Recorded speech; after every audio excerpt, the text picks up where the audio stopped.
Assalamualaikum warahmatullahi wabarakatuh. Halo teman-teman. Di video kali ini saya akan memaparkan terkait kesehatan dan keselamatan kerja dalam laboratorium. Selamat menyaksikan. Sebelum menyaksikan videonya, izinkan saya untuk memperkenalkan diri. Perkenalkan, nama saya Firmanita Seva Madalena dengan NIM 14014222302 dengan nomor presensi 18. Tujuannya yaitu yang pertama untuk mengetahui dasar-dasar kesehatan dan keselamatan kerja pada laboratorium IPA. Lalu yang kedua untuk mengetahui bagaimana cara menjaga kesehatan dan keselamatan kerja pada laboratorium IPA. Kecelakaan adalah sesuatu yang tidak terduga dan dapat terjadi kapan saja. Terjadinya kecelakaan dapat disebabkan oleh banyak hal. Menurut analisis, hal berikut adalah penyebab terjadinya kecelakaan di dalam laboratorium. Yang pertama yaitu kurangnya pengetahuan dan pemahaman tentang bahan-bahan kimia dan proses-proses serta perlengkapan atau peralatan yang digunakan dalam melakukan kegiatan di dalam laboratorium. Lalu yang kedua yaitu kurang jelasnya petunjuk kegiatan laboratorium dan juga kurangnya pengawasan yang dilakukan selama melakukan kegiatan. Selanjutnya yaitu kurangnya bimbingan terhadap mahasiswa yang sedang melakukan kegiatan di dalam laboratorium. Dan selanjutnya yaitu kurangnya atau tidak tersedianya perlengkapan keamanan dan perlengkapan pelindung kegiatan laboratorium.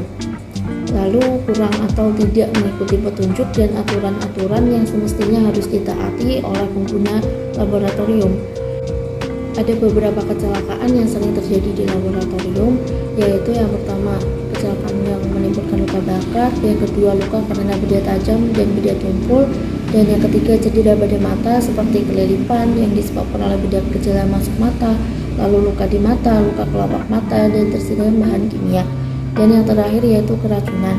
Hal ini dapat dilihat dari beberapa gambar yang sudah saya masukkan di PowerPoint. Yaitu ada perlengkapan keselamatan kerja. Perlengkapan keselamatan kerja sangat penting untuk digunakan karena dapat mencegah luka jika terjadi kecelakaan.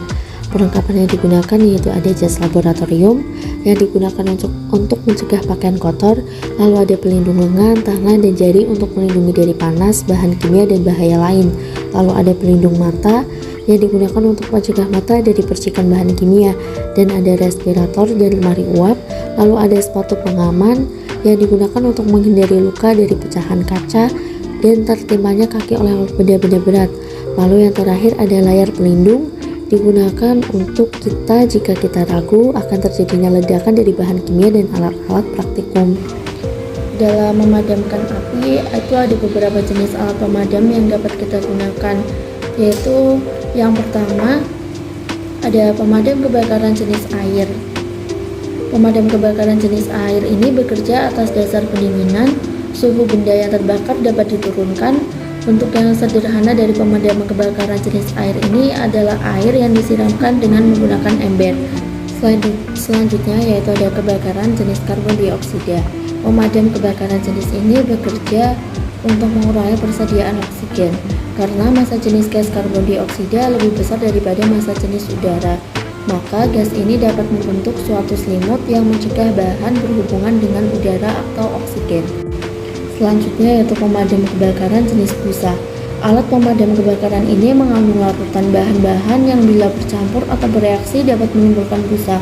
Busa ini yang menghalangi udara atau oksigen berhubungan dengan bahan bakar. Lalu selanjutnya ada pemadam kebakaran jenis serbuk. Serbuk yang digunakan adalah pasir atau bahan kimia kering, yaitu natrium bikarbonat. Jenis pemadam kebakaran ini adalah pemadam kebakaran yang paling sederhana dan penggunaannya dengan disiramkan pada nyala api yang akan dipadamkan sampai tertimbun, sehingga udara tidak dapat masuk ke bahan yang sedang terbakar. Pemadam kebakarannya selanjutnya yaitu pemadam kebakaran jenis selimut. Selimut yang paling sederhana yang dapat digunakan untuk memadamkan kebakaran adalah karung atau kain basah. Selimut ini ditutupkan pada nyala api yang hendak dipadamkan. Dengan demikian, penyediaan oksigen dihentikan. Selain karung atau kain, dapat pula digunakan bahan serat yang tahan api. Selimut pemadam kebakaran kebanyakan terbuat dari bahan kaca serat atau fiberglass yang bersifat agak lemas. Selimut yang terbuat dari asbes tidak digunakan lagi karena dapat menimbulkan kanker jika terhirup serat-seratnya. Lalu ada jenis kebakaran dan cara memadamkannya. Yang pertama itu jenis kebakaran kelas A. Jenis kebakaran ini disebabkan oleh bahan terbakar yang mengandung karbon seperti kayu, kertas, plastik, dan karet. Untuk mengatasinya, gunakan alat pemadam kebakaran air, serbuk kering, atau selimut api. Tetapi tidak boleh menggunakan air jika ada resiko bahaya listrik. Lalu yang kedua yaitu jenis kebakaran kelas B disebabkan bahan yang terbakar berasal dari bahan yang mudah terbakar yang meliputi zat cair, misalnya minyak tanah, bensin, dan alkohol. Untuk mengatasinya yaitu menggunakan pemadam kebakaran jenis busa, karbon dioksida, serbuk kering, selimut api, atau pasir. Lalu jika ada kemungkinan resiko bahaya listrik, jangan menggunakan air. Yang ketiga, jenis kebakaran kelas C yang disebabkan listrik. Untuk mengatasinya, yang pertama yaitu matikan saklar utama dengan tujuan menghentikan arus yang mengalir melalui saklar. Selanjutnya, menggunakan pemadam jenis karbon dioksida. Lalu yang keempat yaitu kebakaran kelas D disebabkan oleh bahan yang terbakar meliputi logam atau metal, misalnya natrium, kalium, dan magnesium. Untuk mengatasinya bisa menggunakan pasir atau selimut api. Untuk membuang limbah laboratorium yang mungkin berbeda pada tempat yang berbeda pula, cara yang sesuai bergantung pada tipe percobaan yang dilakukan dan bahan kimia yang digunakan. Tetapi pada beberapa tipe limbah berbahaya yang dihasilkan tidak dapat dibuang dalam bentuk aslinya dan harus diolah terlebih dahulu dengan bantuan proses yang sesuai. Tersebut dapat dihilangkan sifat racunnya di tempat bahan tersebut dihasilkan. Pertolongan P3K atau pertolongan pertama. Hal ini bertujuan yang pertama yaitu untuk menyelamatkan jiwa korban, yang kedua meringankan penderitaan korban, serta mencegah terjadinya cedera yang lebih parah.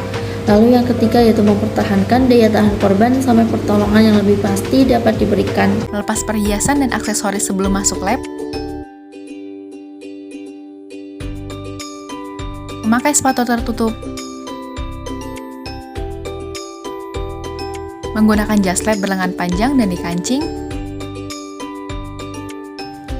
Memasukkan hijab ke dalam jas lab bagi wanita yang berhijab dan mengikat rambut bagi wanita yang tidak berhijab. Kemudian memakai masker dan memakai pelindung mata. Memakai sarung tangan. Kemudian juga menyimpan bahan kimia pada tempatnya. Gunakan pengangkat tambahan agar lebih mudah dalam memindahkan bahan. Bekerja di ruang asam saat menggunakan bahan kimia yang mudah menguap. Selalu gunakan mikropipet yang baru.